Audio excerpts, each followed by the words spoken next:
diciamo, loro non lo sapevano, nessuno di loro conosceva il greco, e Eugenos è nato bene. Quindi diciamo da questo incontro si sono incontrati nel dopoguerra, quindi diciamo lì è nata questa congiunzione. Sì. Allora quindi il caso anche questa volta è deciso. Sì, c'è un altro caso, lo volevo anticipare. Cioè io vengo invitato a presentare un libro che parla di Ninco Nanco in un convegno che è preceduto da un'analisi tecnica e poetica sulla seta e storica sulla seta. E ci vengo con la coscienza tranquilla, perché voglio dire, forse pochi cantautori in Italia hanno nominato la parola seta, ma nel brano Ninco Nanco io parlo, ma non sapevo che sarebbe venuta questa nominazione, ma ci parlo della seta. Sì, l'abbiamo sottolineo. E la setta in realtà c'entra con i briganti, se vi ricordate all'inizio io vi ho detto dove è il nesso, perché Fernand Braudel, grande storico del Mediterraneo, e qui ci colleghiamo alla sponda sud, che è magnifica questa bella intuizione della sponda sud del mondo, che mescola le culture, ma in un certo senso unifica le lingue, i dialetti, le musiche. E Fernand Braudel diceva che la Calabria ha prodotto più briganti che seta. Allora, proprio perché il brigantaggio sociale che si sviluppa in Calabria è un brigantaggio che riguarda la massa, il banditismo di massa e il brigantaggio, quando diventa una forma endemica, dice Gaetano Cingari, storico anche questo illustre della Calabria, genera la rivolta di massa e costituiva una vendetta contro le violenze e i crimini dei centri dominanti, che avevano ridotto il popolo in miseria, e a questa miseria si aggiungevano le attestazioni assurde. I piemontesi erano degni eredi degli spagnoli che avevano creato tasse assurde. Pensate, una fra tutte ce n'era in un periodo anche la tassa sulla disoccupazione, la tassa sulle finestre, veramente c'era sbizzarriti in questo campo. E i tassi di usura dello strazzinaggio del 30-42% giustificano, anche a parere del Croce nella storia sul Regno di Napoli, il brigantaggio da un punto di vista sociale. Dice il Croce, testuali parole: il brigante era un medico, un chirurgo, il chirurgo dei poveri, che tagliava con un colpo netto le ingiustizie sociali.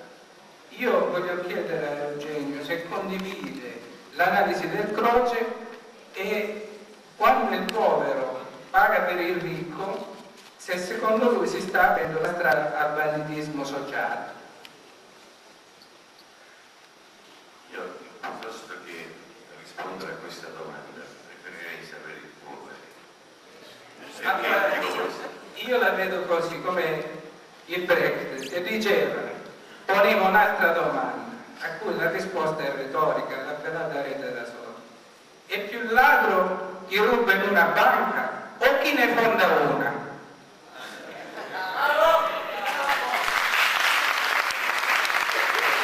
Immaginavo che c'era una risposta forte, sarebbe stata sicuramente più forte di qualsiasi risposta avessi dato io, quindi è stato bene dargli la palla di fuoco. Grazie. E allora non è un libro di musiche raccontate con le parole, ma un libro di parole che diventano musiche. Ninco Nanco è il nome perfetto che Eugenio ha trovato per intitolare questo libro. L'ho capito grazie a lui. Ninco Nanco deve morire, perché Ninco Nanco somiglia al nome di guerra Tatanka ed è un coetaneo di Toro Seduto. Ninco Nanco è solo 2 anni più giovane di Toro Seduto, e la sua epopea si intreccia con l'epopea degli indiani d'America, e lui dedica un bellissimo paragrafo su St. Creek, e nei nostri libri noi conosciamo episodi epici del colonnello Custer, perché non era ancora generale, della battaglia di Niederbjorn, ma non conosciamo gli episodi di Ponte Landolfo, di Casalduni e di tutti gli altri stermini e massacri che sono stati fatti in nome dell'unità italiana. Ninco Nanco è colui che applica la morale dei briganti perché sceglie di vivere, secondo il motto del brigantaggio meridionale, meglio un giorno da toro che 100 da bue. E se volete vedere una foto di Ninco Nanco e capire come è fatto lo sguardo di un brigante, vi basta guardare questo.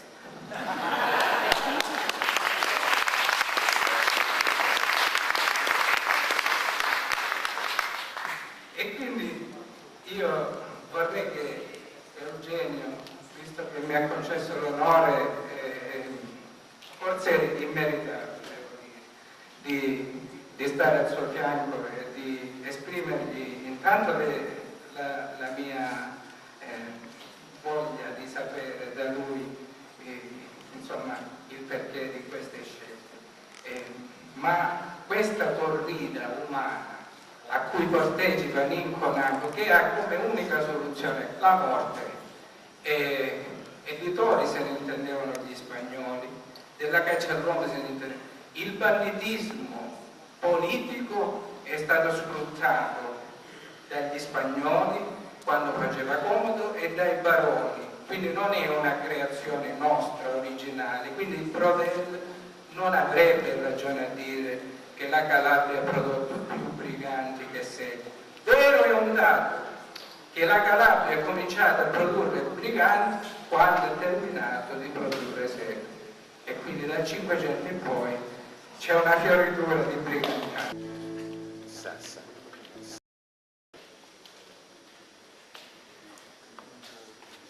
Quale microfono avete usato prima?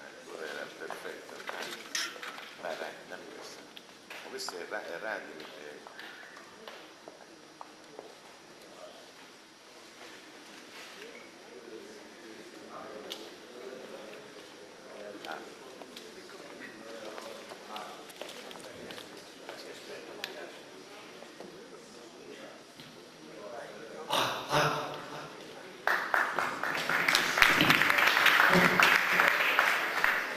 Lui è molto bravo, c'ha un problema di tempi però, forse visto che il responsabile fosse intervenuto 2 minuti fa, ma fa parte dell'atmosfera di questa festa.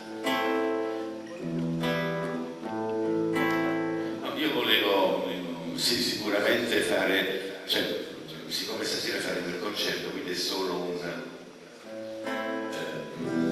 qualcosa di mirato, allora sicuramente farvi ascoltare questo brano, questa ballata che parla di Ninco Nanco.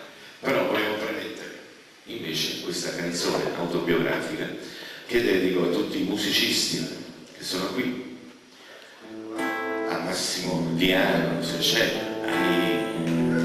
ai maestri della cultura calabrese, perché mi sono chiesto, come nei confronti della musica pugliese, della musica del Gargano, ho pensato, ma come mi è successo a me di conoscere questi personaggi, e questi personaggi sono tutti contrassegnati da una buona dose di, vorrei dire, di follia, no? Molto più normale appunto l'ambiente, diciamo, dei festival o dei reality show. Qui vengono persone che fanno delle cose folli e lo collego, diciamo, ho risolto in qualche modo, la sono cavata dicendo che probabilmente noi ci muoviamo su una dimensione diversa che oggi viene scoperta come elemento positivo del Sud, ed è la lentezza. Se riusciamo a fare in modo che il microfono non si abbassi gradatamente, possiamo fare delle contusioni. Okay.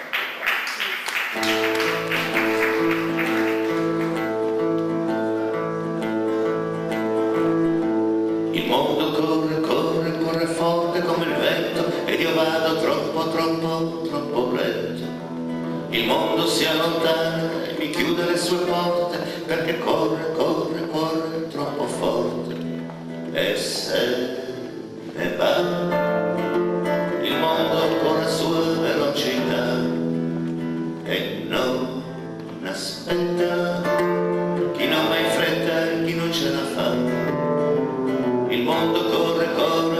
ferma ad aspettare le carrette che attraversano il suo mare. Il mondo corre, corre, correndo sempre avanti, i più lenti se li perde tutti quanti. E chi non sa andare avanti con velocità, perché non vuole lasciarsi indietro la sua libertà.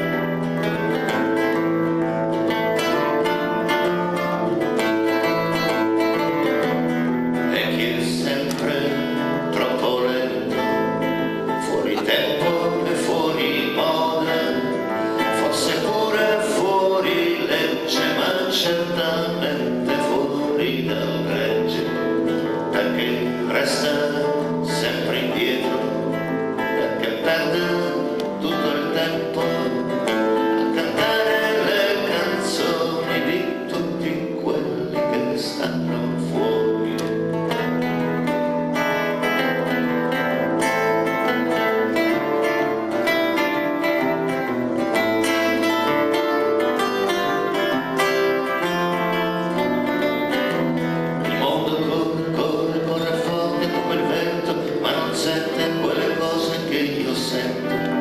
Il mondo corre, corre e mi lascia sempre indietro, ma non vede quelle cose che io vedo. E chi va lento, col suo talento indietro resterà, ma la lentezza canta canzoni che nessuno sa.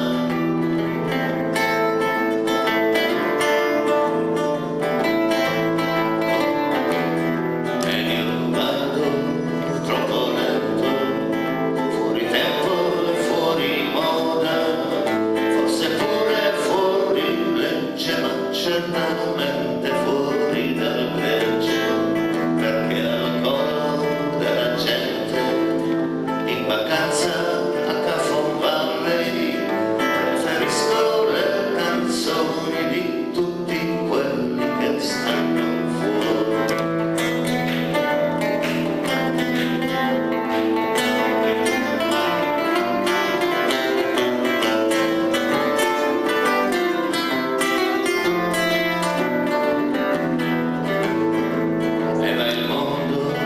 Così forte perché non si può fermare, e va così velocemente perché non vede quello che si perde.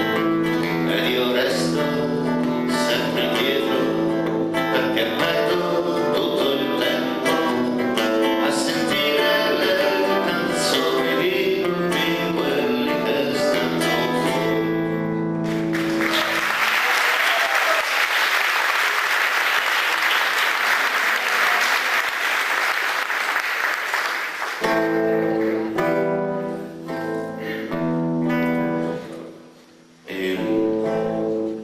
In effetti già hai risposto tu perché ho scelto Lincoln Anco. Per me che faccio il mestiere essenzialmente il compositore, succede che ci sono delle parole, delle sillabe che ci prendono per mano e ci portano dove non sappiamo. Sicuramente fra Carmine Crocco e Lincoln Anco ci sta una differenza, perché Crocco è un nome non musicale, o meglio, diciamo, più strano, e Lincoln Anco invece è un nome di fumetto, di fiaba, ma la differenza fondamentale per quanto riguarda un brigante è che Carmine Crocco ha fatto delle cose da brigante, però non è morto da brigante, ma è morto all'ergastolo nel 1900, mi pare 3, quindi 40 anni dopo. Invece Lincoln Anco ha avuto l'avventura che hanno dei personaggi appunto predestinati di morire combattendo da solo contro l'esercito di occupazione.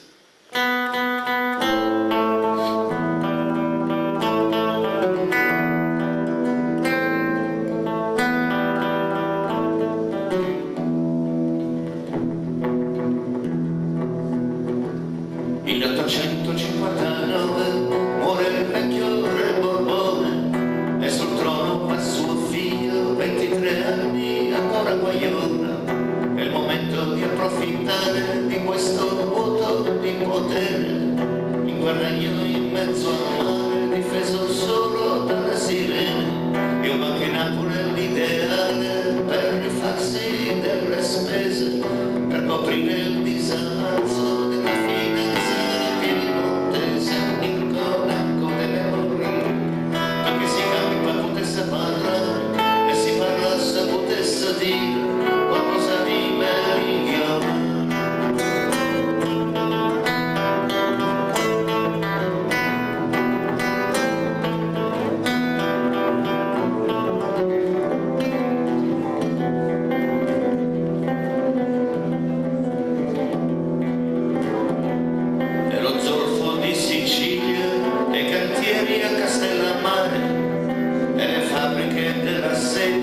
E Gaeta da bombardare, è l'ideale che fa la guerra, una guerra dichiarata, per vedere chi la spunta tra il fucile e la muriata, e da muriata e superstizione questa storia deve finire, e qui si fa l'Italia si muore di Conaco e morire, di Conaco deve morire, non si potesse parlare.